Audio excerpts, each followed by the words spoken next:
magandang umaga sa ating lahat. Kamusta po ang mga taga-Barangay San Jose? Nasaan yung mga kakazumba lang? Totoo nga po ba?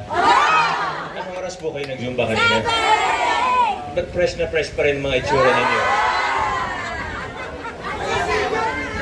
Nasaan ang staff ng health center natin?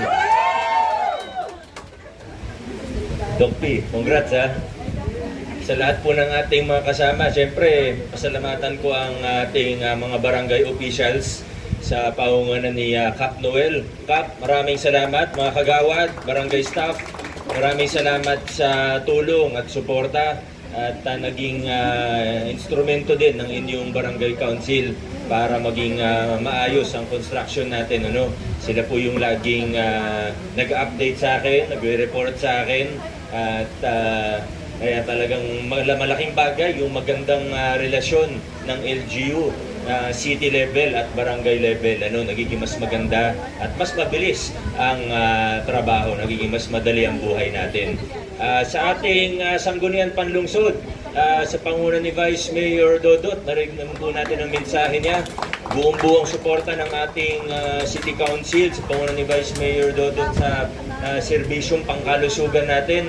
Nandiyan rin si Councilor Simon, si Councilor Coach Paul, at lahat ng konsel natin. Siyempre, ang chairman ng Committee on Health, wala na pong iba, kundi ang ating chairman Consi, Eric.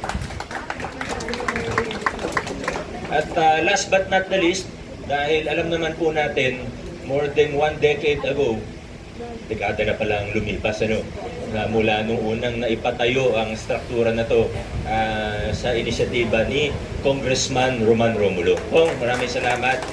At alam niyo, sa totoo lang, yung buong kwento ng struktura nito, yung building na ito, hindi ko na alam kasi pagkamat maraming nagkukwento sa akin, pero alam niyo naman po, nung 2013, 2015, hindi pa ako konsehal noon. Naging konsehal niyo po ako 2016 na. Diba? Pero nung una pa lang po akong nag-iikot dito, napuntahan ko na yung health center natin na medyo okay naman. Lalo na yung mga staff natin, okay naman. Bihira lang ang reklamo sa staff natin. Pero yung reklamo madalas sa center natin, yung espasyo mismo. Lalo na yung paakyat. Pag bumaakyat po kami ni Doc P, medyo nahihirapan kami dalawa ni Doc P, paakyat ng center ninyo sa ikalawang floor. Ano? Kaya kung naalala mo Doc P, nung una tayong pumunta doon, sabi talagang kailangan gawin natin. Ba't ganun? Ba't tayo nagtitiis dito sa maliit na espasyo samantalang years ago, may napatayong building na sabi nga ni Kong kanina, di ba? May approval na yan ng DOH. Ang balita pa nga nun, pati daw gamit sasagutin ng DOH, may approval na daw. Yun yung sabi dati, di ba? Kayo rin naman nagkwento sa akin. Ngayon, hindi ko na alam yung buong kwento. Yung mga gamit na yun, hindi naman natuloy na. Siguro, hindi, siyempre, pag health center, sino bang may control talaga? Yung LGU, hindi naman yung congressman eh. Kaya siguro hindi na-aprobahan, hindi ko na alam yung buong kwento. Sa madaling salita, hindi natuloy. Sayang yung building. No, kaya ginawa natin ang plano. Siyempre, kung 2015,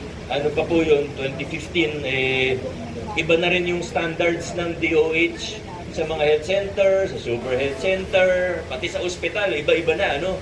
At ang isa sa ginagawa natin ngayon, yung mga health center natin, bukod sa nag-accredit tayo para sa e-consulta, sa YAKAP program, di ba? Talagang mahigpit tayo, sumusunod tayo sa mga requirements para mas maganda rin yung mga nakukuha nating benepisyo at para mas maganda naman yung espasyo natin. Kaya tiningnan natin ano ba yung kailangan ng building para ma-update siya o ma-upgrade siya para pasok siya sa para sa ngayon. Yung sa kasalukuyan ay requirements ng DOH para makakuha tayo ng permit to construct hanggang sa mga accreditation na kailangan para buo yung serbisyo natin. Kasama na hanggang yung madalas na pag-uusapan ngayon, yung YAKAP program. Meron na po ba dito na nakapag-enroll sa YAKAP?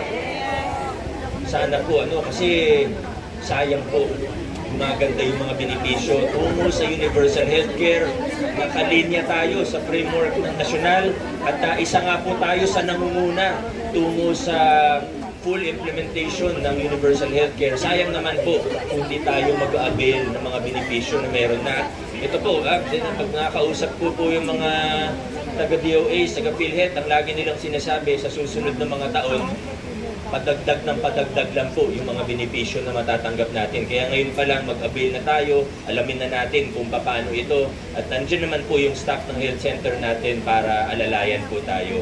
At ang mission po natin dito sa lungsod ng Pasig, syempre universal healthcare, pangkabuuan, pero yung isang malaking bahagi po nito ay yung pagpapalakas ng primary health, preventive healthcare.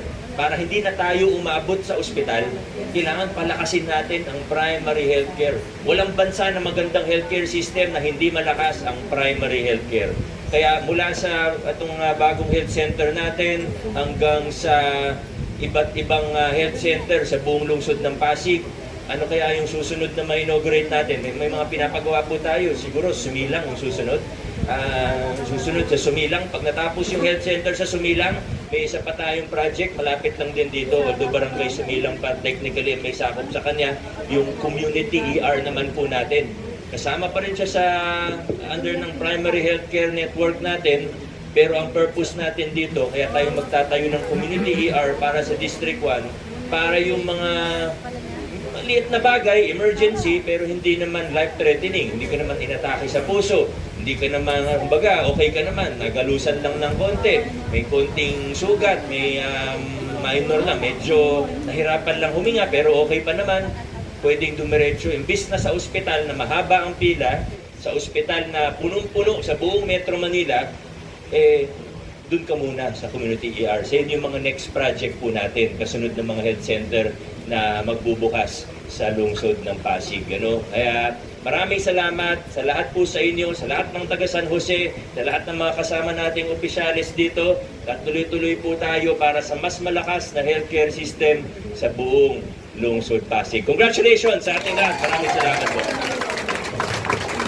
Maraming salamat po sa ating city official, sa ating official. Barangay San Jose at the count of 3. 1, 2, 3. Congratulations, Barangay San Jose. Ngayon naman po ay magkakaroon po tayo ng turnover of construction of manual sa panguna po ni Mayor Vico. Sa health center natin, wala yung doktor, si Doc Pin muna.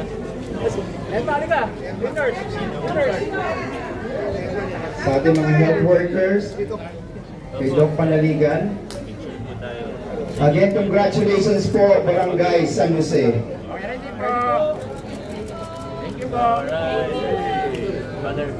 At unveil po tayo ng ating marker sa gilid po.